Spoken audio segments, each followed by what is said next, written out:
Shabbat Shalom y Hag Hanukkah Sameach. Felices fiestas a todos. Bueno, vamos a dar inicio a esta enseñanza. Vamos primero a orar, darle gracias al bendito. Abacados, bendito, toda Rabá por este tiempo que nos has regalado, por este tiempo especial donde podemos conmemorar esta temporada de Hanukkah en honor a ti, Padre Celestial. Permite que esta enseñanza sea de edificación para mis hermanos, que puedan comprender y entender acerca de la historia y de los eventos en los cuales tú has intervenido de manera gloriosa y portentosa, de manera milagrosa, Padre Celestial. Que reconozcan tu mano en sus caminos, Padre. Llénanos con tu Ruach, que sea derramado en este lugar, que sea guiándonos siempre a toda verdad, y que sea el que coloca la palabra en el corazón de cada uno de nosotros, que no sea palabra de un hombre, sino palabra de tu Espíritu dirigida a nuestro Espíritu, Padre Celestial. Te lo pedimos en el nombre glorioso de tu Hijo amado, Yehoshua, Mashiach. Amén. Amén. Bueno, vamos a compartir pantalla el día de hoy.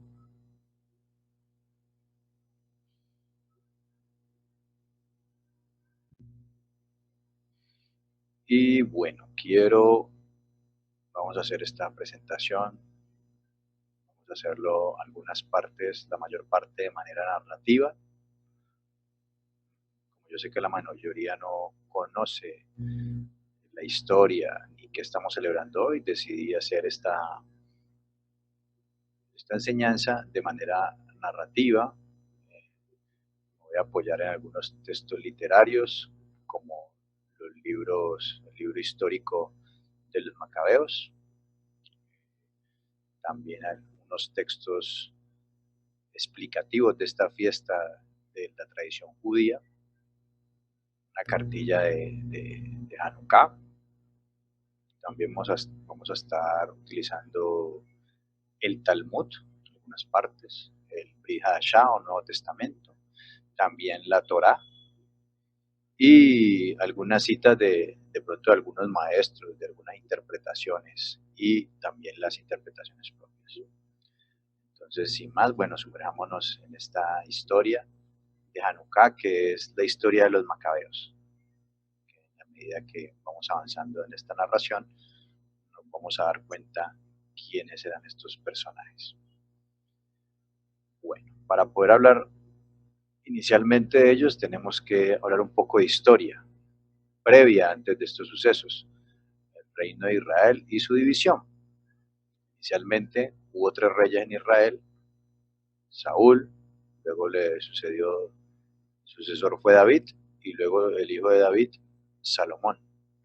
Durante ellos 3 hubo un reinado unificado. Israel era un solo pueblo y estaban todas las tribus como un solo reino.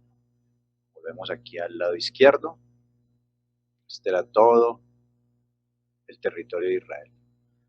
Eso es en el siglo X antes de la era del Mesías. Finalizando ese siglo X, ¿sí?, el reino se dividió en manos de, cuando Salomón murió, el reino se dividió en 2, ¿sí? 10 tribus al norte, que se les conoció como Casa de Israel, ¿sí?, y el reino del sur, que era conocido como Casa de Judá o Reino de Judá, y el del norte también se le llamaba Reino de Israel. A este Reino de Judá, ¿sí?, que su capital era Jerusalén, a raíz de ese nombre Judá fue que se le empezaron a llamar judíos o de Judá. Y a los del tribu se les llamaba Israel. En los relatos bíblicos hay que tener muy presente y muy en cuenta el contexto cuando digan Israel o casa de Israel, o sobre todo Israel, si está refiriendo a la casa de Israel o a Israel, el acá, el unificado, o todo Israel. Pero bueno, este reino se dividió, estuvo dividido, estuvieron peleas entre ellos, los del norte contra los del sur. Finalmente, alrededor del año 700, sí, alrededor del año 722, el imperio asirio viene y conquista las tribus del norte, la casa de Israel, y se los lleva cautivos. Y hay una gran dispersión. Obviamente cuando suceden este tipo de hechos, hay una gran migración. De acá hubo una gran migración al territorio del sur, o sea, muchos de aquí vinieron a parar acá, al reino del sur. Hubo una gran migración y eso está ratificado por la arqueología, que para esas fechas hubo un gran crecimiento demográfico de hasta el 700%. O sea que muchos de la casa de Israel vinieron a parar acá a la casa de Judá y entraron a formar parte de la casa de Judá. Estos se fueron, se asimilaron entre las naciones, año 722 antes del Mesías, ya se convirtieron en gentiles prácticamente, y lo que prevaleció como Israel ya, el único Israel que había, era la casa de Judá, o el reino de Judá, los cuales en el 586 antes del Mesías fueron llevados cautivos por el imperio babilonio, pero ellos, aunque también hubo una dispersión, ellos sí permanecieron, no perdieron su cultura, siguieron guardando la Torá, las costumbres, y en algún momento, 70 años después de ese cautiverio, volvieron a su territorio. Eso hay que tenerlo presente.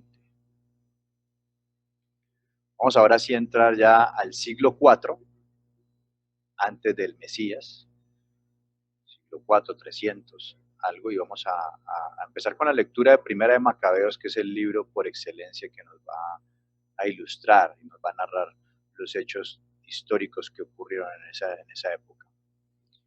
Y dice así: Alejandro de Macedonia, hijo de Filipo, partió de su país y derrotó a Darío, rey de los persas y los medos, y reinó en su lugar. Primeramente fue rey de Grecia, emprendió muchas guerras, se apoderó de ciudades fortificadas, mató a varios reyes de la región, llegó hasta los lugares más apartados de la tierra y saqueó muchas naciones. Después toda la tierra quedó en paz bajo su dominio, y Alejandro se llenó de orgullo y soberbia. Una vez reunió un poderosísimo ejército, sometió provincias, naciones y gobernantes, y los obligó a pagarles tributo. Pero al fin cayó enfermo, y presintiendo que iba a morir, llamó a sus generales más ilustres, que se habían educado con él desde jóvenes, y antes de morir les repartió su reino. Después de un reinado de 12 años, Alejandro murió. Entonces sus generales tomaron el poder, cada uno en su propia región, y tras la muerte de Alejandro fueron coronados como reyes, lo mismo que sus descendientes después de ellos, durante muchos años, y así llenaron la tierra de calamidades. Entonces, vemos aquí en el siglo IV antes de Cristo a Alejandro de Macedonia, más conocido como Alejandro Magno. ¿Sí? Este Alejandro Magno, que vivió del 356 al 323 antes de la era común, con su ejército griego conquistó el cercano oriente, que hasta entonces se encontraba bajo el dominio persa.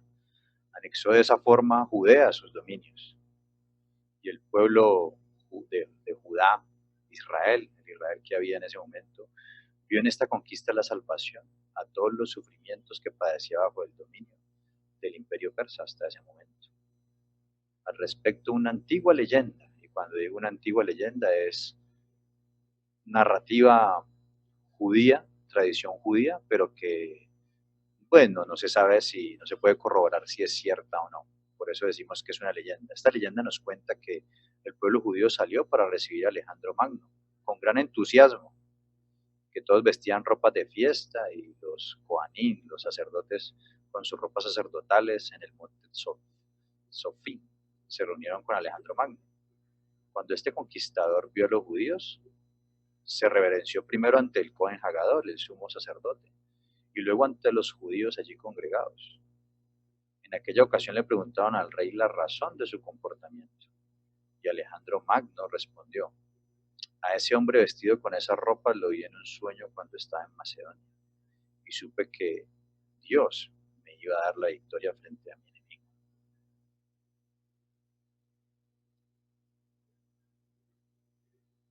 Dice, cuando Alejandro y los reyes helénicos que gobernaron tras su muerte, 323 antes de la era común, no interfinieron en la vida de los habitantes de Judea. Ellos lo único que querían era el pago puntual de los impuestos. No les importaba en qué creían y cómo manejaban sus vidas los judíos. Así pues, los habitantes de Judea podían vivir en armonía con el conquistador, manejando su vida como querían. Cuando murió, como lo leímos en Macabeos, cuando murió Alejandro Magno, repartió o dividió el reino, lo repartió a sus a sus cuatro generales, perdón, Seleuco, Casandro, Límaco y Ptolomeo. Y ahí se distribuyeron las tierras y los reinos. Seleuco, ese reino grande que vemos a la derecha, es el que va a estar en el ojo del huracán el día de hoy y es el que va a participar más en esta historia de los macabeos, para que lo tengamos ahí en cuenta.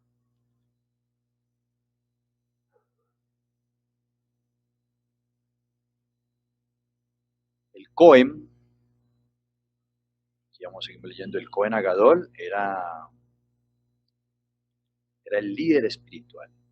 ¿Cómo era este gobierno en Judea? Bueno, encabezado por el sumo sacerdote, siendo el líder espiritual de la época, siendo sus tareas muy diversas. Él era el responsable de todo lo que sucedía en el templo, vigilaba el comportamiento de sus sacerdotes, observaba los sacrificios, cuidaba el orden de la casa, o sea, de todo el monte donde se encontraba el templo, sobre todo en las fiestas de peregrinación, Pesach, Shavuot, Sukkot, ¿sí? Pascua, Pentecostés y tabernáculos. Son en las festividades de Yom Kippur, el mismo Cohen Hagadol se ocupaba de los sacrificios en nombre de todo el pueblo. También se ocupaba del mantenimiento de las murallas y las puertas de la ciudad y de la recaudación de impuestos para el templo y para los gobernantes de turno. Los gobernantes de turno eran los reyes que estaban gobernando, que heredaron los reinados de estos cuatro generales. En este caso, el que tenía el mando en el territorio de Judea. El cargo de Cohen Agadol era hereditario. Cuando leemos la Torá nos damos cuenta que Moisés, ungió el primer sumo sacerdote y lo consagró, que fue Aarón, su hermano. Y del linaje de Aarón era donde provenían los sumos sacerdotes del pueblo de Israel. Junto al Cohen Agadol funcionaba el Consejo de Ancianos, que vemos aquí. Consejo de Ancianos, que más tarde tomará el nombre del famoso Sanedrín, palabra griega cuyo significado es consejo. Este era un cuerpo colegiado compuesto por 71 sacerdotes, los cuales dos eran los que presidían las reuniones, uno en la cualidad de nazí, etnarca o príncipe, estos dos que vemos ahí en la mitad de la reunión, y el al-Beit Din, que era el juez supremo, respectivamente, o el segundo al mando. Cuando faltaba el nazí, estaba el al-Beit Din, que era como el padre de la casa de justicia. Por su parte, este consejo estaba con la asistencia de dos escribas y la presencia en sus debates se encontraban también los discípulos, los estudiantes de los sabios, quienes eran eruditos en Torah y en las prácticas de ella misma. Ellos tenían la tarea de velar por la observancia de la Torah y sus mandamientos. El Sanedrín dominaba en todo el territorio de Judea. Frente a algunos casos extremadamente difíciles, en los cuales estos mismos jueces no podían dictaminar, se acudía al Sanedrín. Es decir, ellos nominaban tres jueces. Si era una comunidad de 120 personas, eran tres jueces. Era como un pequeño tribunal de justicia, un pequeño Sanedrín, pero si habían situaciones muy difíciles de resolver, iban directamente al Sanedrín. Entonces, Frente a algunos de estos casos difíciles, estos jueces si no podían dictaminar, se acudía al Gran Sanedrín y sus miembros establecían la práctica de esa ley. De este modo, el Sanedrín constituía el tribunal de alzada superior en todo el territorio. Las asambleas de Sanedrín se realizaban en el monte del templo, un lugar llamado Lishkat Hagasik, ahí mismo en el templo. Estas asambleas estaban abiertas a todo el público, pero muy poca gente concurría a ellas. En ese tiempo, el Sanedrín se transformó en un colegio de estudios superiores para el estudio de la Torá y sus preceptos. Ahora, cuando llegó el imperio griego a la cabeza de Alejandro Magno y de todos sus sucesores, hubo un choque cultural, había una diferencia cultural, y era la cultura griega con todos sus costumbres, su filosofía, su arquitectura, su vestimenta, su politeísmo, ¿sí? Sus edificios, su teatro, sus gimnasios, estadios, su manera de vestir. Todo eso contrastaba con la cultura judía hebrea. ¿Sí? Las vestimentas de los hebreos eran mucho más recatadas que los griegos. Los griegos eran mucho más libertinos, ¿sí? Hacían sus deportes desnudos, había mucha desnudez, mostrando mucho el cuerpo, y tenía una arquitectura que realmente llamaba la atención y muchos juegos y eventos que llamaban mucho la atención de los de la cultura hebrea. Por su parte, pues el pueblo hebreo estaba consagrado como siervo del Eterno y su eje central era básicamente el templo de Jerusalén. Y pues era un pueblo muy diferente, sería opuesto a la cultura griega. Pero quería tocar algo importante ahí, y es el tema de los gimnasios. Porque los gimnasios, tal vez cuando decimos gimnasios, se nos viene a la mente un gimnasio como el que vemos hoy en día, donde algunos asistimos, pero si bien ese concepto o ese gimnasio, pues, su nombre lo indica, nace de ahí de Grecia, el concepto era diferente en su origen.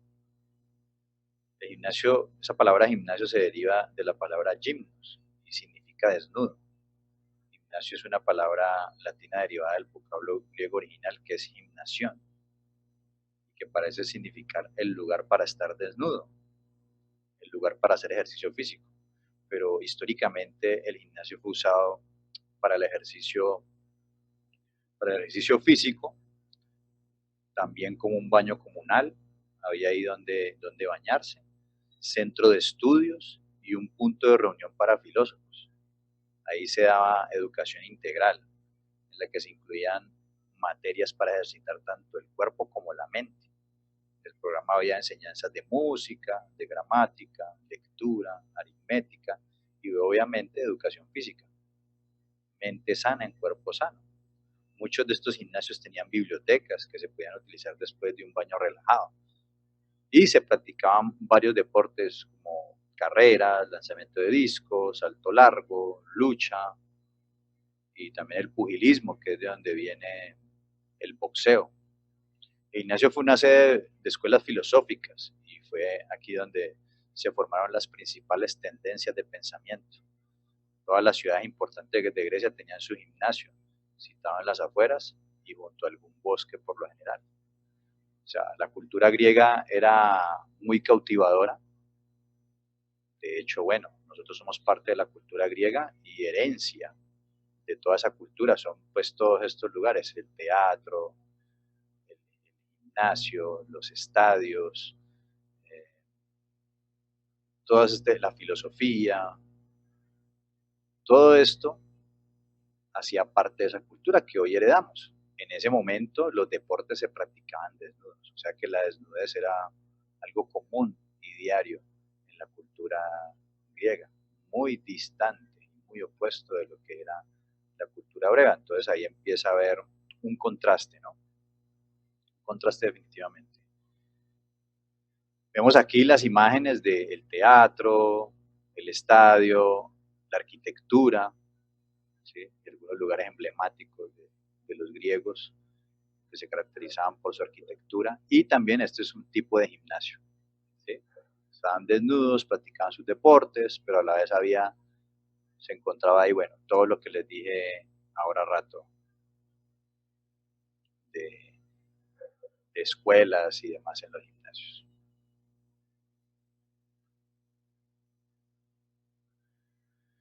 Esta helenización llegó a Judea. En el capítulo 1 de Macabeos dice lo siguiente, del 10 al 15 dice: Antíoco Epífanes cuarto y las costumbres paganas en Israel.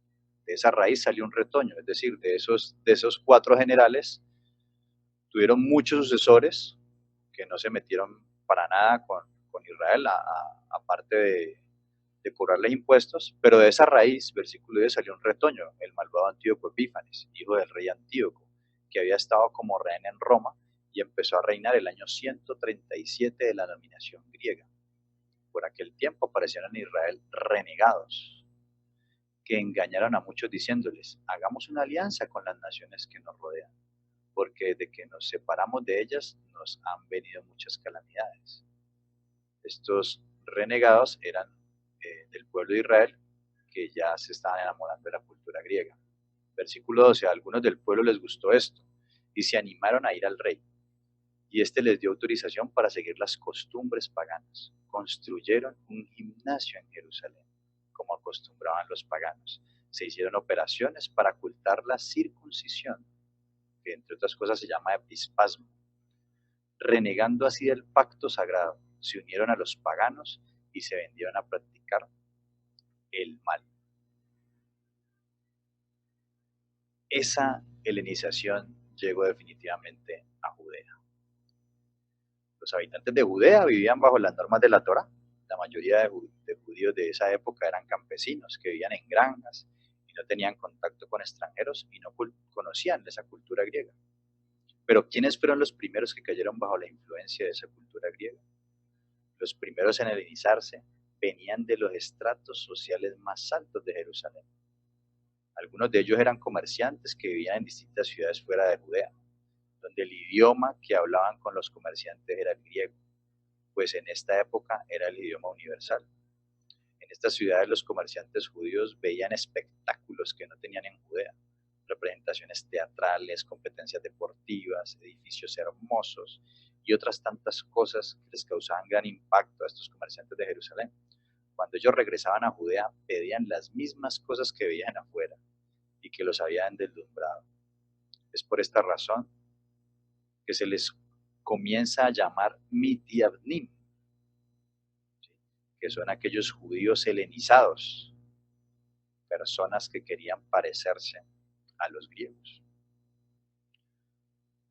Los Midianim imitaban el aspecto exterior de la cultura griega, en especial lo referente a la arquitectura de edificios que se construyeron en esa época. Y bueno, aún hoy sirven de testimonio. Las sepulturas de los Midianim también sufrieron la influencia de esta arquitectura. Los Midianim eran una minoría en Judea, pero con suficiente fuerza como para influenciar a los jóvenes de las familias adineradas que habitaban en Jerusalén. Dentro de estos jóvenes también se encontraba un grupo de sacerdotes que venían de familias ricas, que no dudaron en ningún momento en formar parte de la nueva forma de vivir. Estaban totalmente atraídos. A pesar de la gran influencia que tenían, la mayoría de habitantes de Judea estaban en contra del proceder de estas personas. La mayoría no quería imitar a los griegos. Es por esta razón que tomaron el nombre de los Mignagdim, que son los que están en contra de los Midianim. A la cabeza de estos Midianim se encontraban los Hasidim. Los Hasidim estaban a la cabeza. Esa palabra Hasidim significa piadosos, que eran fieles seguidores de la Torah y sus preceptos. El comportamiento de los Midianim, o sea, los helenizados, trajo mucha discusión en Judea. Entre otras cosas, de estos Midianim es donde van a emerger los famosos saduceos. Y de los Hasidim es donde van a emerger, surgir los perushim o fariseos y los esenios.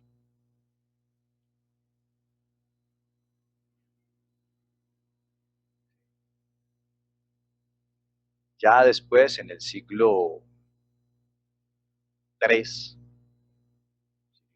antes del Mashiach, Antíoco Epífanes, cuarto aliado de los Midianitas.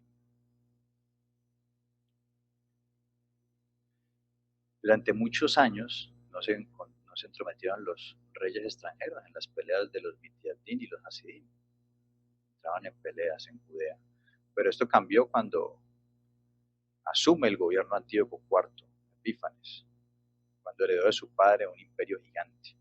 Él era un hombre extraño, le encantaba participar en las cursilerías del pueblo, desnudarse, y al mismo tiempo les ordenaba que lo respetaran como el maestro de todos ellos. Él ayudó a los Midiatín en todo su reinado, se alió con ellos. Los Midiatín de Jerusalén se valieron del apoyo de Antíoco para adueñarse del más alto puesto al que un Cohen podía aspirar, el Cohen Hagadol, el sumo sacerdote. Es decir, pasó de ser un puesto hereditario a ser ya un puesto establecido por un rey extranjero. Es decir, se adulteró el mandato del Eterno. Ya no era por linaje, sino porque un rey pagano lo colocara en ese lugar. En esta época, el Cohen Gadol en Jerusalén era Johanán, conocido como Onio. Él tenía un hermano más joven que se unió a los Mitiatín y cambió su nombre hebreo, que era Yeshua, a uno griego, Yasón.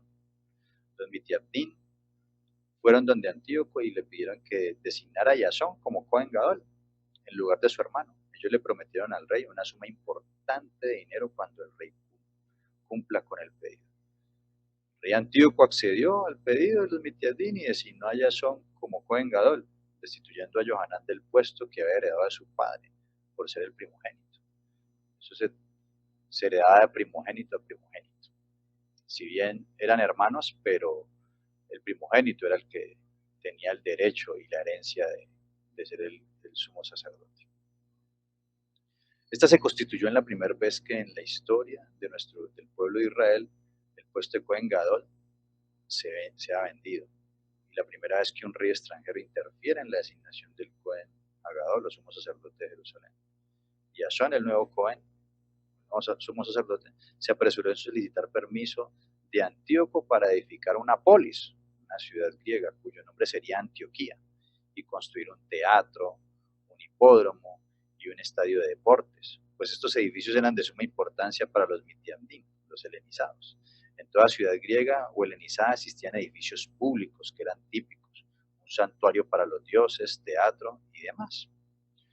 Los Mitiadín no edificaron un santuario para los dioses paganos en Jerusalén, pero queda muy claro que ellos querían convertir a Jerusalén en una ciudad griega. Y por supuesto ellos constituyéndose en el gobierno. Esto no cayó en gracia a los Hasidín y tampoco a la mayoría del pueblo. Repentinamente, una nueva interferencia sin previa solicitud de los Mitiadín.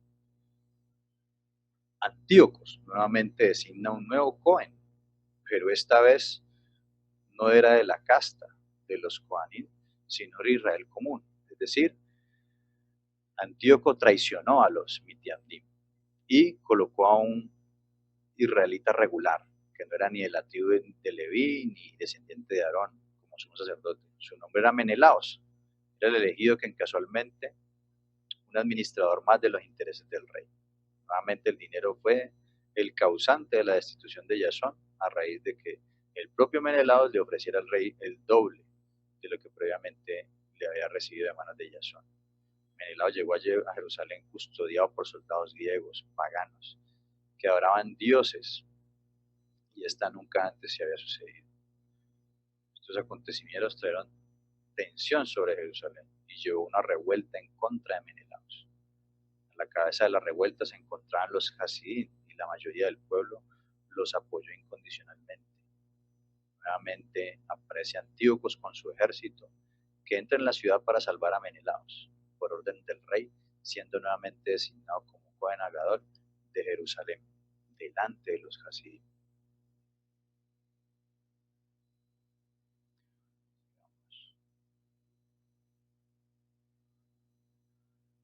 El saqueo del templo. El rey Antíocos, antes de leer allá en el texto que está proyectado, el rey Antíocos quería asegurar el gobierno de los Mitiandín en Jerusalén, y es por eso que decide doblegar la fuerza sobre los Hasidim. Antíoco sabía que se enfrentaba a un gran desafío, pues la mayoría del pueblo apoyaba a los Hasidim por distintas causas. El pueblo quería vivir bajo las normas de la Torá y los Hasidim eran la cabeza del pueblo, por su sapiencia y observancia, que los hacían merecedores de tal respeto y apoyo. Antíoco pensó que si los desprestigiaba y los debilitaba, se fortalecería con esto el gobierno de los Mitiadbin, de los helenizados. Para su finalidad, Antíoco publicó un edicto de carácter obligatorio para todos los habitantes judíos de Judea. El libro de Macabeos nos cuenta este edicto. Vamos a leer aquí estos párrafos donde vamos a ir viendo cómo se van desarrollando estos sucesos en el relato de los Macabeos. Dice en Macabeos 1:16, al ver a Antíoco que su reino estaba firme, decidió apoderarse de Egipto para ser rey de los dos países. Así pues, invadió a Egipto con un poderoso ejército, con carros, elefantes y una gran flota, y atacó al rey Ptolomeo, el cual retrocedió ante él y huyó dejando muchos muertos en el campo. Antíoco ocupó las ciudades fortificadas de Egipto y saqueó el país. Después de esta victoria sobre Egipto, en el año 143, Antíoco se puso en marcha con un poderoso ejército contra Israel. Llegó a Jerusalén, entró con arrogancia en el santuario y se apoderó del altar de oro, del candelabro con todos sus accesorios, de la mesa para los panes sagrados, de las copas, las tazas, los cucharones de oro, el velo y las coronas, y arrancó todo el enchapado de oro que adornaba la fachada del templo. Se apoderó también de la plata, el oro, los utensilios preciosos y los tesoros escondidos que encontró. Con todas esas cosas se fue a su país. También mató a mucha gente y habló con grandísima insolencia. En todo Israel hubo una gran tristeza, y los jefes y los ancianos lanzaban ayes de dolor. Las muchachas y los jóvenes perdieron su vigor, desapareció la belleza de las mujeres, los recién casados entonaban lamentaciones, las novias guardaban luto, sentadas en sus alcobas. La tierra entera se conmovió al ver la suerte de sus habitantes. Todo el pueblo de Jacob se vio cubierto de deshonra.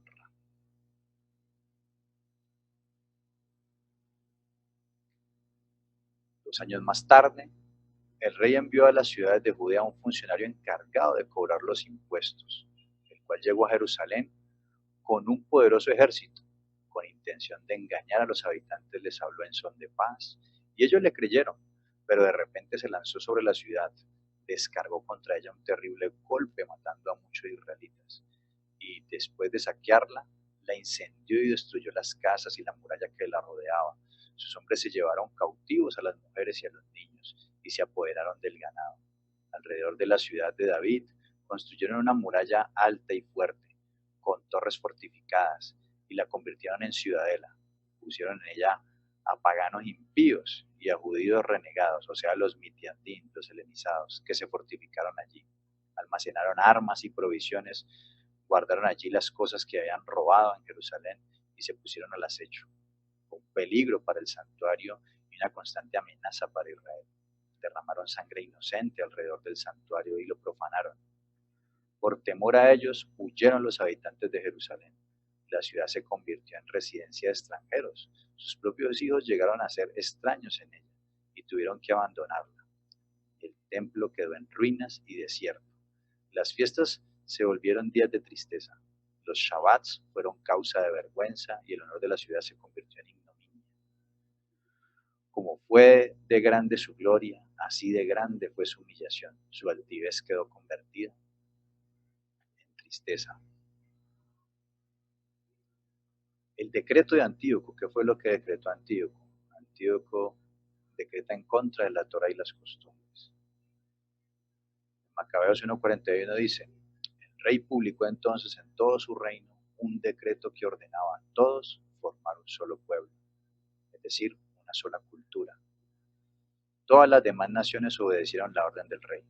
Incluso muchos israelitas adoptaron la religión del rey. Ofrecieron sacrificios a los ídolos y profanaron el Shabbat. Por medio de mensajeros el rey envió a Jerusalén y demás ciudades de Judea decretos que obligaban a seguir costumbres extrañas en el país y que prohibían ofrecer holocaustos, sacrificios y ofrendas en el santuario, que hacían profanar el Shabbat, las fiestas, el santuario y todo lo que era sagrado, que mandaban a construir altares, templos y capillas para el culto idolátrico, así como sacrificar cerdos y otros animales impuros, dejar sin circuncidar a los niños y mancharse con toda clase de cosas impuras y profanas, olvidando la Torá y cambiando todos los mandamientos. Cualquiera que no obedeciera las órdenes del rey sería condenado a muerte. Se profana el altar. Esta orden fue enviada por escrito a todo su reino. Además, el rey nombró inspectores para todo el pueblo y dio orden de que en cada una de las ciudades de Judea se ofrecieran sacrificios. Muchos judíos traicionaron la Torá, acudieron a cumplir estas órdenes. Con su perversa manera de proceder, obligaron a los verdaderos israelitas a esconderse en toda clase de refugios. El día 15 del mes de Quisleu del año 145, el rey cometió un horrible sacrilegio, pues construyó un altar pagano encima del altar de los holocaustos. Igualmente, se construyeron los altares en las demás ciudades de Judea. En las puertas de las casas y en las calles se ofrecía incienso. Destrozaron y quemaron los libros de la Torá que encontraron. O sea, el propósito era acabar con toda la cultura hebrea, acabar con la cultura de la Torá, las costumbres de la Torá, todo. Eliminar, exterminar la palabra del bendito. Versículo 57. Y si a alguien se le encontraba un libro del pacto de Dios, o sea, la Torá, o alguno simpatizaba con la Torá, se le condenaba a muerte, según el decreto del rey. Así, usando la fuerza, procedía aquella gente mes tras mes contra los israelitas que se encontraban en las diversas ciudades. El día 25 de cada mes se ofrecían sacrificios en el altar pagano que estaba sobre el altar de los holocaustos, entre otras cosas, ¿no? El 25 de cada mes se celebraban estas festividades a dioses paganos. Dice, de acuerdo con el decreto, a las mujeres que habían hecho circuncidar a sus hijos, las mataron, con sus niños colgados al cuello, y mataron también a sus familiares y a los que habían hecho la circuncisión. Aquí empieza la persecución contra la Torá, aquí empieza la persecución contra la circuncisión. Dice, sin embargo, hubo muchos israelitas que tuvieron la fuerza y el valor para negarse a comer alimentos impuros. Persecución contra la alimentación que Dios mandó. Pero ellos prefirieron morir antes que profanarse comiendo tales alimentos y violando así el pacto sagrado. Y en efecto, murieron. Fueron días de terribles calamidades para Israel. Una historia bastante fuerte, diría yo. Todo lo que el pueblo tuvo que padecer en honor a la Torá y en permanecer firmes a la palabra del Creador. Finalmente, el día 25 de Kislev, los soldados de Antíocos levantaron una estatua del dios pagano Zeus en el gran templo de Jerusalén, como lo vemos ahí en la imagen. El pueblo quedó desorientado con ese edicto. Durante más de 1000 años había sido el pueblo judío, el pueblo hebreo, el único pueblo monoteísta del mundo. Durante todo este tiempo el pueblo estaba en contra de las creencias paganas de los pueblos vecinos. Y de pronto viene un rey pagano y profana el Beit HaMikdash, el templo. Y no solo eso, obliga a los del pueblo a abandonar la Torá y a reverenciarse ante una divinidad de piedra. Cabe destacar que, bueno, los mismos Mitiadín no entendían el proceder del rey, es decir, los mismos helenizados querían ayuda de este malvado rey, ellos también estaban consternados. Ellos lo único que querían era acercarse a la cultura griega, pero no a la creencia en dioses paganos, que ellos tampoco practicaban y que tampoco jamás se les hubiera ocurrido exigir. Antíoco no cedió, Él envió un grupo de soldados con una estatua de un dios pagano por toda Judea para que se cumpla su orden. Los soldados llevaron esa estatua de aldea en aldea. En cada una de estas aldeas los soldados reunían al pueblo frente a ella y les leían la nueva orden del rey, obligándolos luego a cumplirla. La mayoría de los habitantes de Judea se negaban a cumplir con esa orden, a pesar de todas las amenazas, que en algunas aldeas no fueron solamente amenazas, sino que hubo también violencia física y hasta masacres de aldeas enteras por no respetar la voluntad del rey. Pero a pesar de todo, el pueblo seguía negándose. Hay muchas historias y pueden leerlas. Si se leen el libro de los Macabeos las van a encontrar, historias desgarradoras. Distintas historias han sido contadas de generación en generación. La que se transformó en un símbolo fue la de la madre y sus 7 hijos. Según esta, se nos cuenta que los soldados quisieron obligar a los hijos de esta señora, desde el más grande hasta el más pequeño, a reverenciarse frente a la estatua. Y uno por uno fueron torturados, desmembrados, mutilados, fueron matándolos, ya que ninguno de ellos accedió al pedido a pesar de las torturas. Y ellos decían que hay un solo Elohim, y sabiendo que los esperaba la muerte, santificaban el nombre de Elohim. La madre vio morir a estos 7 hijos y luego ella también fue asesinada. Muchos de los judíos hicieron exactamente lo mismo. Antes de morir, santificaban el nombre del Eterno.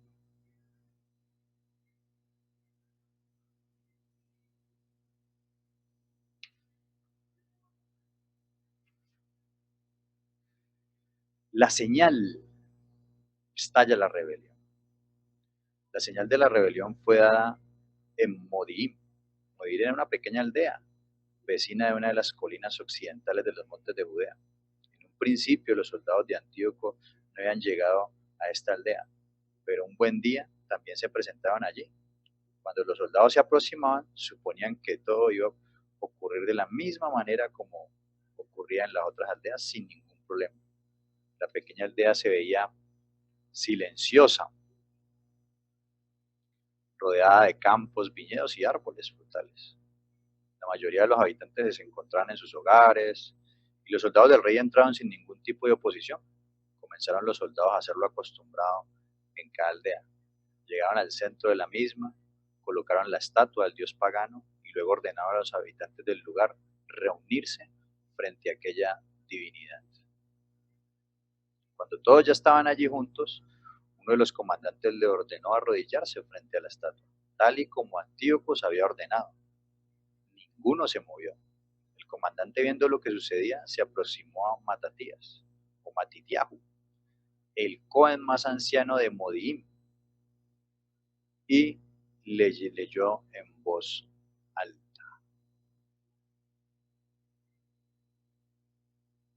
¿Qué le leyó en voz alta? Dice: tú eres la persona más prestigiosa y grande de este lugar. Deben hacer lo que el rey les ha ordenado, como han hecho todos los pueblos. Con pánico se dirigieron las miradas al cohen, preocupados de que de pronto lo iban a matar. Pero él no dudó en contestar en voz alta al comandante de los soldados: a pesar de que todos los pueblos escuchen y obedezcan lo ordenado por el rey, ni yo ni mis hijos ni mis hermanos escucharemos su voz, porque seguiremos con el pacto de nuestros patriarcas e iremos con la Torá de nuestro Elohim. Eso está en 1 Macabeos 2, 17 al 21. El pueblo se preguntaba: ¿qué pasará ahora si se atreven a tocar al Cohen? De pronto entre la multitud salió un hombre, se dirigió a la estatua y delante de todos se disponía a ofrendarle un sacrificio. Inmediatamente se lanzó Matitiahu sobre el hombre, sacó un puñal que tenía escondido entre las ropas y lo mató. Antes de que los soldados del rey pudieran reaccionar, el pueblo se abalanzó contra ellos y les dieron muerte y destruyeron aquella estatua. Luego solo se oyó la voz de Matitiahu: todo aquel que quiera seguir a la Torá, venga conmigo. Matitiahu se dirigió junto con sus 5 hijos, Johanán, Shimón, Yehudá y Eliezer, y Jonatán, a las montañas. Todos los hombres de la aldea se reunieron, dejando atrás la aldea en donde nacieron y crecieron, y se ocultaron en las cuevas del monte Efraín, en el centro de Judea. Con esto comenzó la rebelión en Modim. Pero cabe una pregunta: ¿cómo podrían enfrentarse los hombres de Modim al ejército de Antíoco? Pues como se sabe, las fuerzas de estos hombres eran mínimas, comparadas con el ejército del rey. A pesar de todo, Matitiahu decide seguir adelante. La leyenda nos cuenta que los hijos de Matitiahu le preguntan: ¿hasta cuándo debían el pueblo soportar la falta de respeto por parte de los griegos? Al no poder dar una respuesta, decide tomar un paseo por las montañas y allí sentado observa cómo un pajarito pequeño que está alimentando a sus pichones sufre el ataque de un águila. El pajarito defiende a sus hijos y el águila abandona el nido. Matitiahu, al ver esto, toma conciencia que si un pajarito pudo con un águila del doble de su tamaño por defender el nido y a los suyos, ellos también, por defender a la Torá, debían enfrentarse al ejército de Antíoco.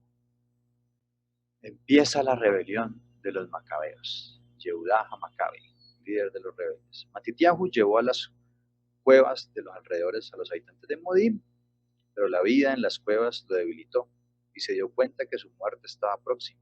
Entonces llamó a sus 5 hijos y se despidió de ellos con estas palabras: y se aproximaban los últimos días de Matitiahu, y le dice a sus hijos: hijos, sigan a la Torá y den sus vidas por el pacto de nuestros patriarcas. Sigan los consejos de Shimón, su hermano, que es un hombre íntegro. Escúchenlo, ya que será como un padre para ustedes. Y Yehudá Maccabi, esa palabra Maccabi significa martillo, Yehuda el martillo. Héroe desde su juventud, será su ministro de defensa para la guerra del pueblo. Este Maccabi era un apodo que él tenía. Y ustedes vengan al pueblo, pónganle límite a los goim, o sea, a los gentiles, pueblo invasor, y tengan fuerzas para cumplir los mitzvot, los mandamientos de la Torah. Eso está en Macabeos 1, capítulo 2, 28 al 29 y 64 al 68. Finalmente muere Matitiahu y Yehudá Maccabi es elegido como general de los ejércitos rebeldes. Fue el sucesor de su padre. Como gran estrategia, un segundito.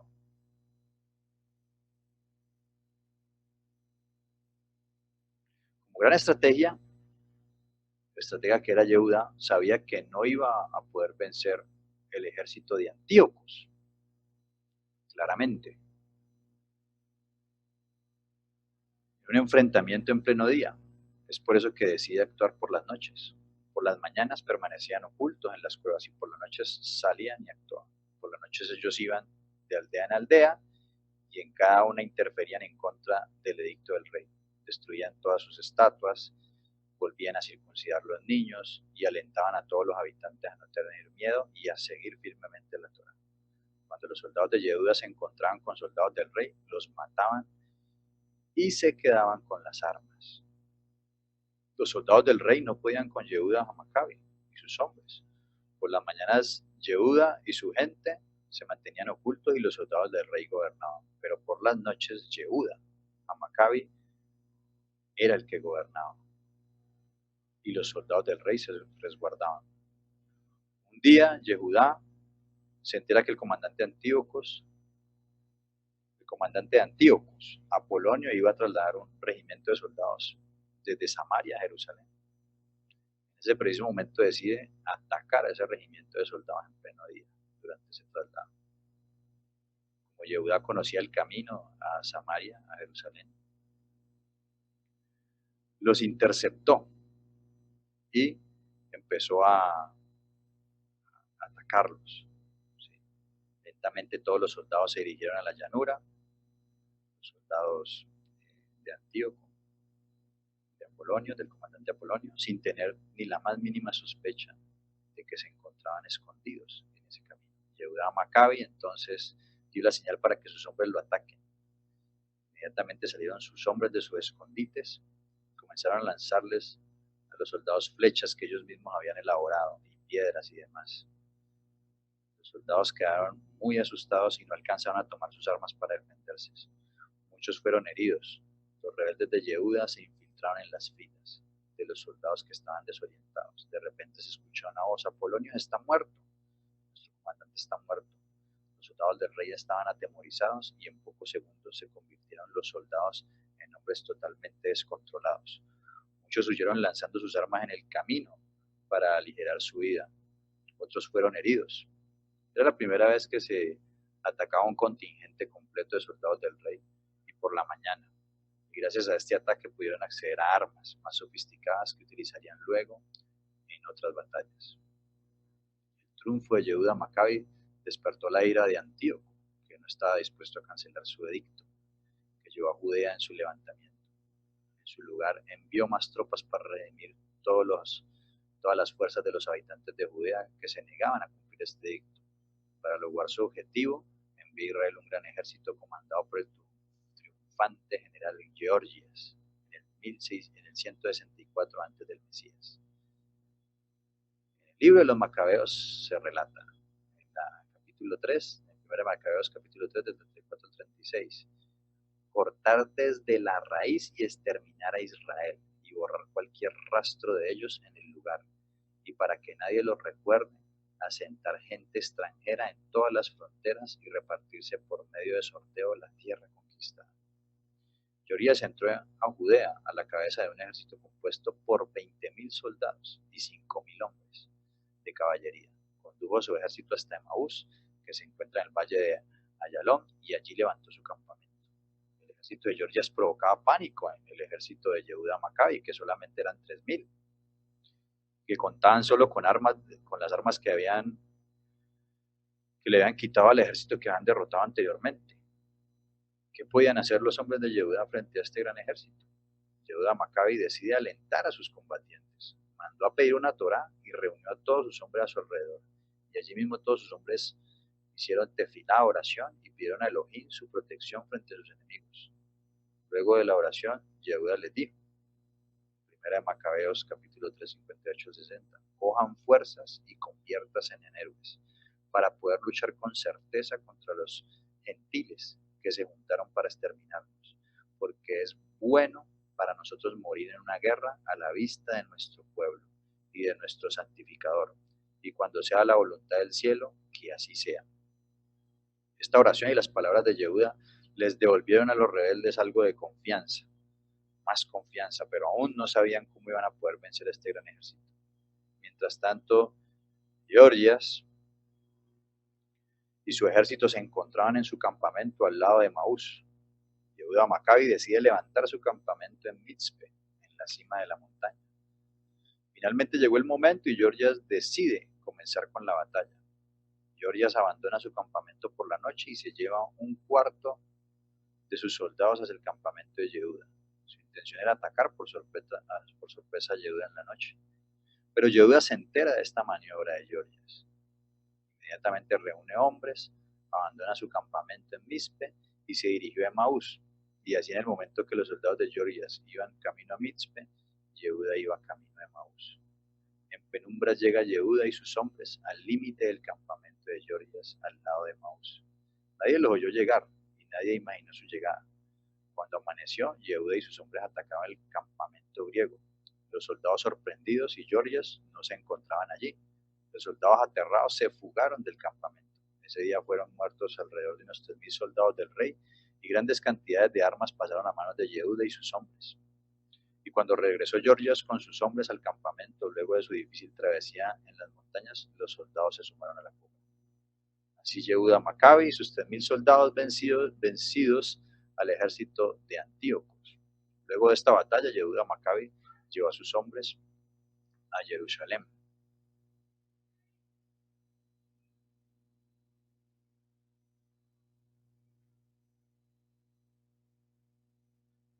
Purificación y Hanukkah. Con gran alegría acompañó el pueblo a los seguidores de Yehuda Maccabi. Cuando estos ingresaron a Jerusalén recientemente liberada, ellos se dirigieron al Har Habayit, al monte de la casa.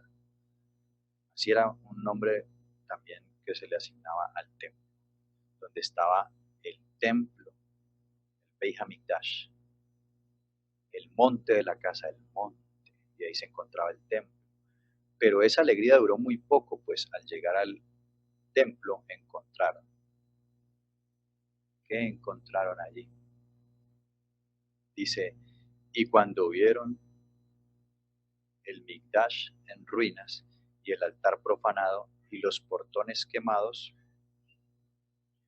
y en el patio del Mikdash hierbas crecidas, los luchadores estallaron en llanto, se rasgaron las vestiduras en señal de duelo, se retiraron al suelo y gritaron al cielo. Eso está en Macabeos en Primera de Macabeos capítulo 4, versículos del 38 al 40. Cuando pasó la primera impresión, Yehuda Maccabi ordenó a sus hombres comenzar con la purificación del Beit Hamikdash. Ellos rompieron las estatuas de los dioses paganos y las botaron. Construyeron un nuevo altar y trajeron nuevos elementos de decoración. Purificaron el santuario del sumo sacerdote, limpiaron el patio y todo lo demás del templo.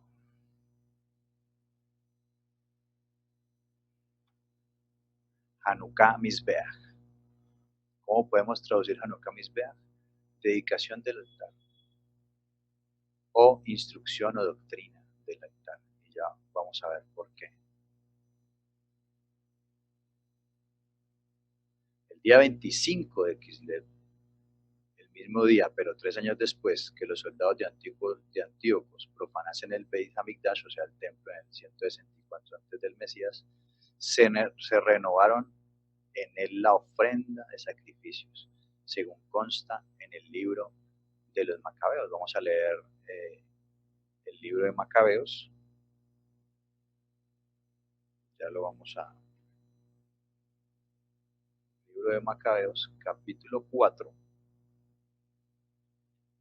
el versículo 52 al 59.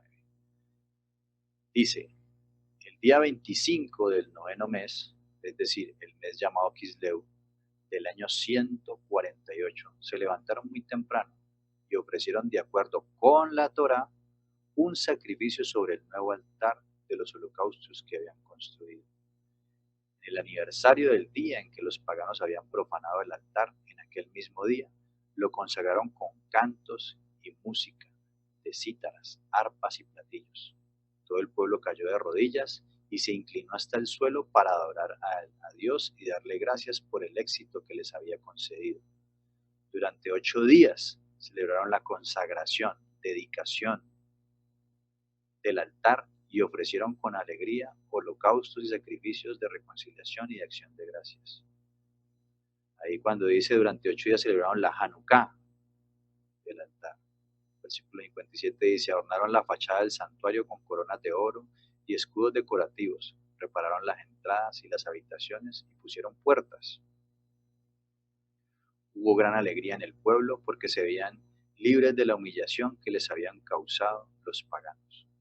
Judas con sus hermanos y con todo el pueblo de Israel reunido determinaron que la consagración del nuevo altar se debía celebrar cada año con gozo y alegría durante 8 días a partir del día 25 del mes de Kislev, es decir, el día en que los paganos hacían sus sacrificios a sus dioses falsos y profanaron el altar. Ese mismo día, día como ayer, 25 de Kislev, el pueblo de Israel vuelve a consagrar, a dedicar el altar, ¿sí? Hanukkah Mizbeach, vuelven a dedicar el altar al bendito Dios.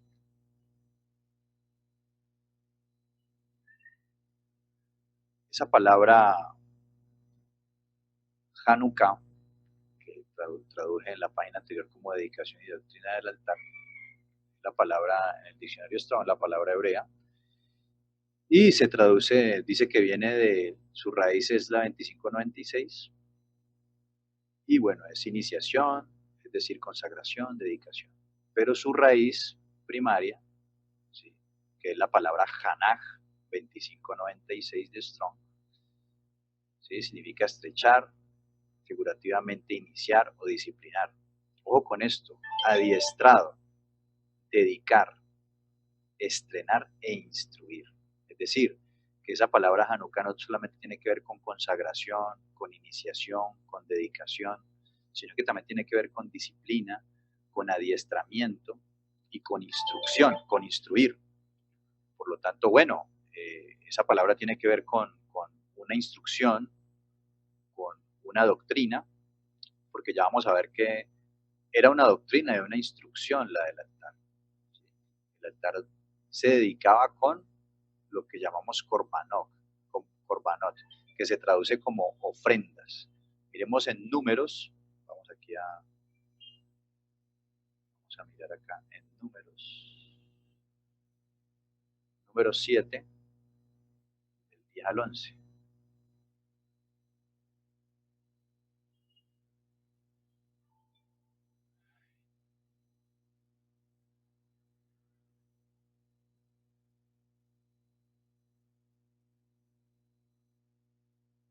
Lo que dice en número 7 del 10 al 11 dice, y los príncipes trajeron ofrendas para la dedicación del altar el día en que fue ungido, ofreciendo los príncipes su ofrenda delante del altar. Y Adonai dijo a Moisés, ofrecerán su ofrenda un príncipe un día y otro príncipe otro día para la dedicación del altar. ¿Cómo se dedicaba el altar? Bueno, con ofrendas, con korbanot. Vamos a mirarlo aquí desde el Strong, del idioma original. Dice que trajeron ofrendas para la dedicación. Esa palabra que aparece ahí como dedicación, bueno, es la palabra Hanukkah. Vamos a mirarlo ahí. Es la palabra como lo ven ahí arriba, Hanukkah, que efectivamente significa consagración, dedicación, iniciación, y también instrucción, como lo vimos ahora. Dice que ofreciendo los príncipes su ofrenda. Esa palabra ofrenda es la palabra korban, ¿sí? Korbanot. Y eso es lo que quiero que miremos acá. Para la dedicación del altar había toda una instrucción de ofrecer unos korbanot. ¿Cuál era el propósito de los korbanot? Bueno, ¿por qué es tan importante el altar? Porque el altar es donde se ofrecen o se dan los korbanot. ¿Y qué son estos korbanot? Normalmente se traduce como ofrenda, ¿sí? Pero en el contexto hebreo, la palabra korbanot lo que quiere decir es acercarnos a Elohim. Nos permite acercarnos a la santidad de Él y poder estar delante de Él, ¿sí? El mismo Eterno, eso fue una instrucción y una doctrina establecida por él, más allá de una sola dedicación.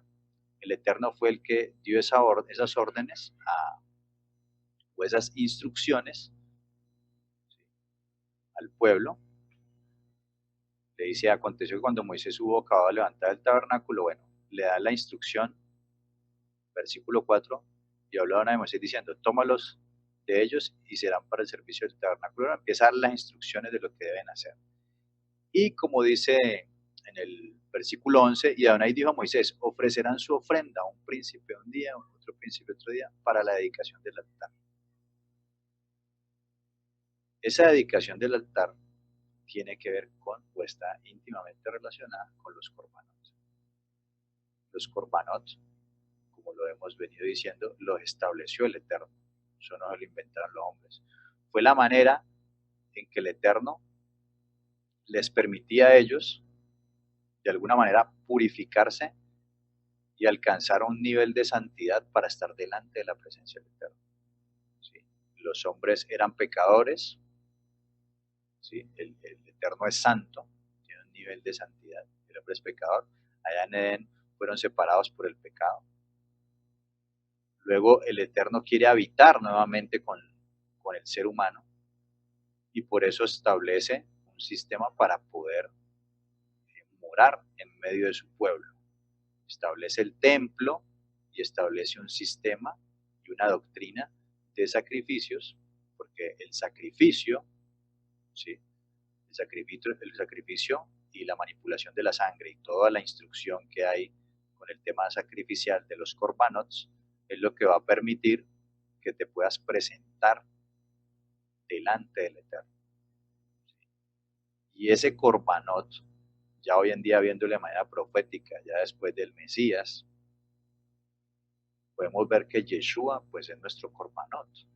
Yeshua es ese Corbanot que nos permite alcanzar ese nivel de santidad para poder estar delante de la presencia del Eterno.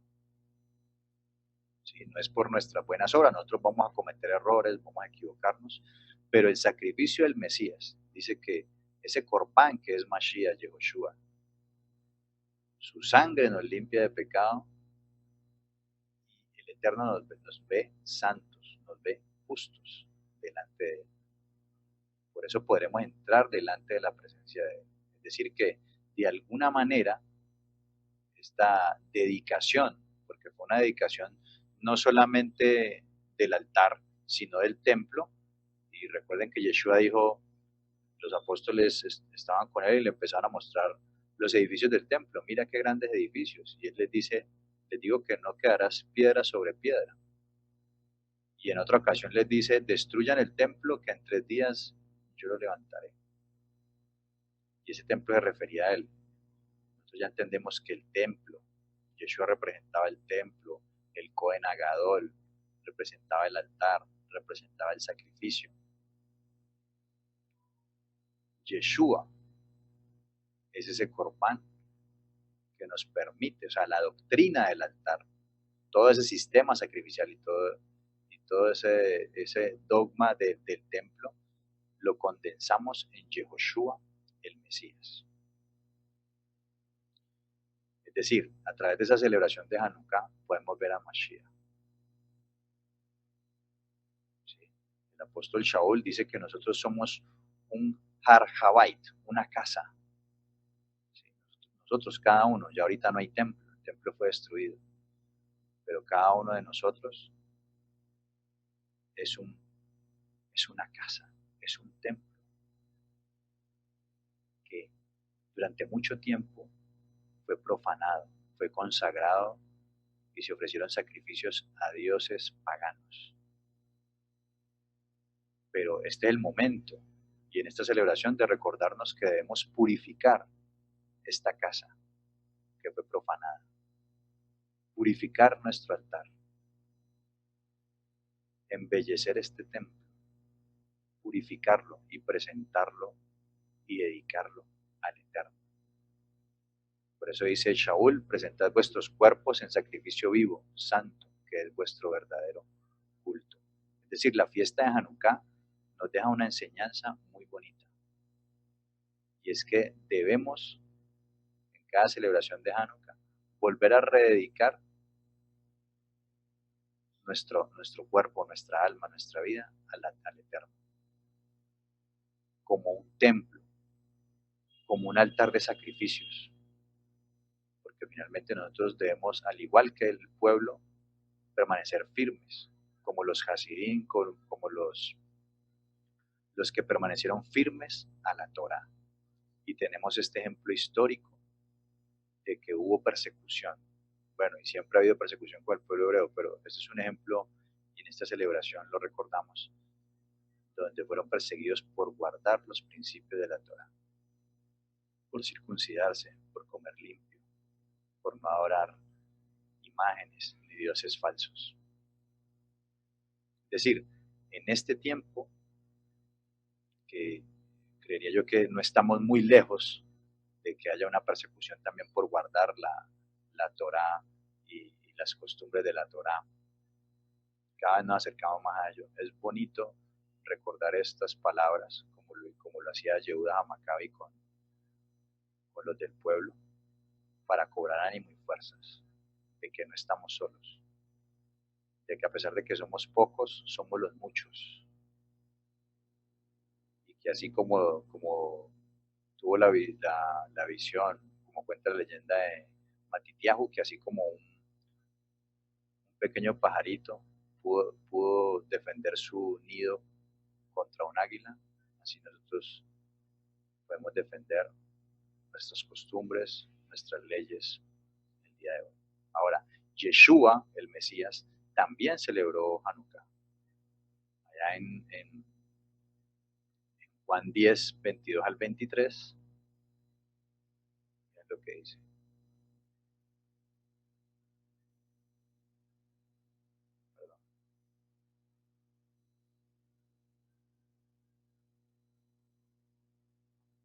Juan 10, 22 al 23.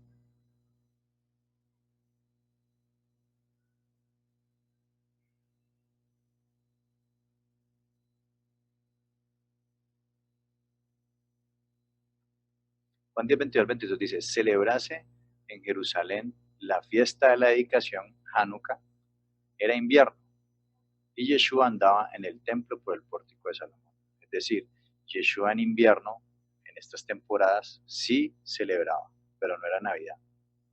Bueno, eso no te lo cuentan, no te lo van a contar en la tradición. Lo que él celebraba era Hanukkah, la dedicación del templo y del altar al Eterno. Así que, bueno, de esta fiesta, ¿qué más podemos decir? ¿Qué más podemos decir de Hanukkah? Bueno, hay una Hanukkía, se utiliza una Hanukkía, que es una lámpara de 9 brazos, bueno, en realidad 8, el de la mitad no se cuenta, porque es el que sirve para encender los otros. ¿Qué podemos decir de ello? Bueno, algunos tienen controversia con ese tema, que esa no es la lámpara que Dios mandó a hacer, que eso es pagano. Bueno, lo que sí es cierto es que, de acuerdo a lo que dice el Talmud, bueno, es una tradición rabínica, ya hay testimonio de Flavio Josefo, un historiador judío del primer siglo, que nos dice que ya en aquel entonces esa fiesta también era conocida como Hag Haurim, que significa la fiesta de las luminarias. ¿Cómo se hacía? No se sabe. Pero en esa época era claro que no había Hanukkah. Hanukkah ya fue varios siglos después que fue introducido, pero miremos una cita del Talmud donde habla acerca de ello. Dice, Hanukkah no es una festividad de origen bíblico, porque no es un muedi ordenado por el Eterno, claramente. En Levítico Vallicra 23. Dice, la historia de lo ocurrido en Hanukkah la encontramos en los libros de los Macabeos Unidos, que son libros apócrifos, que no han sido incluidos en la canonización de la Biblia hebrea por los sabios. De hecho, la indicación de la observancia de Hanukkah la encontramos en la Gemara, que es un texto de sabiduría rabínica elaborado entre los 200 y 500 años de nuestra era, o sea, siglo II y V después del Mesías. Los rabinos del Talmud se preguntaron, ¿qué es Hanukkah? Y respondieron, el 25 de Kislev comienzan los días de Hanukkah. Son 8 días en los que está prohibido afligirse y ayunar. Cuando los seleucidas entraron en el Beit HaMikdash, profanaron todo el aceite almacenado allí.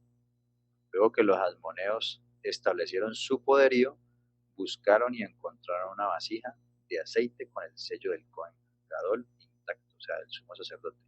Pero solo había aceite suficiente para un día. Ocurrió un milagro y el aceite duró 8 días, tiempo suficiente para que pudieran fabricar aceite nuevo y así mantener encendido el fuego eterno de la menorá. Al año siguiente señalaron esos días como festivos, con el recitado del Halel, Shabbat 21b. Esta explicación es importante, no solamente porque lo que dice, sino también por lo que omite. Esto aclara de manera notoria que Hanukkah no es una celebración de una victoria en el sentido usual. Hanukkah proclama un milagro divino, no un triunfo humano. Valor de determinación y la capacidad de resistencia militar siempre fueron características del pueblo. Este es el milagro de Hanukkah, el milagro que fija, corrobora y eterniza todos los demás milagros. De aquí proviene el segundo nombre, Hanukkah Hag Haurim, fiesta de las luminarias. Y es por este milagro que encendemos nuestras Hanukkiot cada noche durante los 8 días de Hanukkah. Hanukkah es una historia de milagros, el milagro de un grupo de campesinos luchando contra un ejército organizado, sin más armas que el saber que la alternativa es la victoria o la destrucción total del pueblo. También tenemos el milagro del triunfo de los pocos contra los muchos, los débiles contra los poderosos, los piadosos contra los impíos. Finalmente, el último milagro, el del restablecimiento de la soberanía del pueblo. Pero la victoria militar fue efímera. Con el tiempo, y si ustedes leen en todo el texto de Macabeo se van a dar cuenta que con el tiempo los nietos de aquellos hombres guerreros se helenizaron y apenas 200 años después el templo fue destruido y la nación judía se dispersó. Sin embargo, los rabinos que escribieron la Gemara y que esa Gemara fue escrita después del Mesías, como ya lo vimos, en el 200 y en el siglo 2 y 5 después del Mesías, ellos quisieron fijar y reforzar la festividad. Ellos querían que los valores de Hanukkah no se perdieran, que adquirieran una trascendencia eterna, más allá de las vicisitudes históricas. Por eso le agregaron un contenido más espiritual y duradero, el milagro del aceite.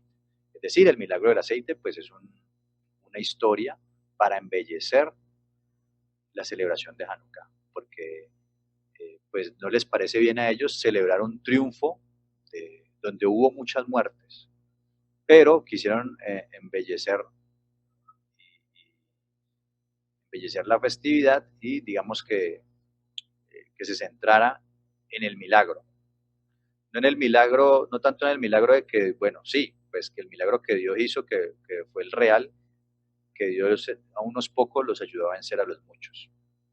Prevaleció la cultura de la Torá, sino eternizar la idea del aceite, de la lámpara.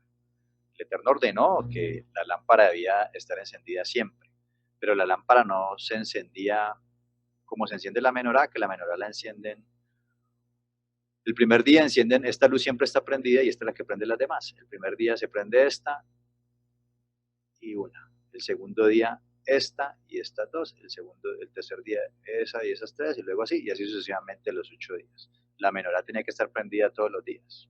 Todas las lámparas, no una un día, otra otro. Entonces, pues todo esto es tradición rabínica, embellece el mandamiento. Si alguno lo quiere hacer, pues no le veo nada de malo. Si no lo quiere hacer, tampoco le veo nada de malo, no es un mandamiento. La fiesta, si la quieren celebrar, pues no es un mandamiento de la Torá, no es obligación celebrarla, el que la quiere la celebra, el que no, no. Pero sí me parece que es una fiesta nacional que como hemos visto, podemos encontrar el sentido profético también con el Mashiach y hace parte de la identidad del pueblo, porque el Israel de ese momento era Judá. Las tribus del norte ya estaban, o sea, estaban dispersadas en las naciones. Entonces el Israel de ese momento era Judá, el que nos representaba a todos. Era el Israel, que estaba compuesto por Judá, Benjamín y las demás tribus que se dispersaron y que vinieron inmigrantes de cuando se dividió el reino y fue ocupado por los asirios. Entonces, ese Judá, judíos, representa a toda la nación de Israel. Era el Israel de ese momento, nos representa a todos, ahora que somos injertados al pueblo. Por lo tanto, es una fiesta que me parece a mí que sí deberíamos tenerla en cuenta, conmemorarla, si quieres celebrarla lo puedes hacer, porque finalmente si analizamos la historia es una fiesta que incluso tiene connotaciones mundiales, porque el objetivo tenía que ver preservar la propia identidad del pueblo y salvaguardar la posibilidad de que Israel continuara con la misión que Dios le ha encomendado. O sea, es una fiesta que es una fiesta de liberación, o sea, de libertad, ¿sí? Glorifica el derecho a la libertad cultural de todos los pueblos, ¿sí? La cuestión aquí es una verdadera, la verdad en cuestiones no fue el derecho de que los del pueblo a ser como los demás, sino el derecho a ser diferentes de los demás. Si no, en este momento, si no hubiera ocurrido eso, hoy en día no habría ni Torah, porque iban a destruir todos los libros de la Torah, no habría ni Torah, no habría ni Judá, Judá se había asimilado también, como asimilado la casa de Israel, no habría ni Mashiach, no habría templo, no habría nada, seríamos todos paganos, seríamos todos griegos completamente adorando al sol, la luna, las estrellas, no habría cristianismo, raíces hebreas, judaísmo, no había nada de eso, estaríamos todavía adorando a Zeus, a Marte, a Venus, bueno, a todos esos dioses falsos que no sirven para nada. Entonces, es una celebración bonita que creo yo deberíamos de guardarla. Ahora sí, bueno, si hay alguna pregunta, alguna duda, este es el momento. por demás en este video, bueno, Shalom, las preguntas me las hacen ahí en vivo. Shalom Ubrahot, Hak, Hanukkah, Sameach y Shabbat Shalom.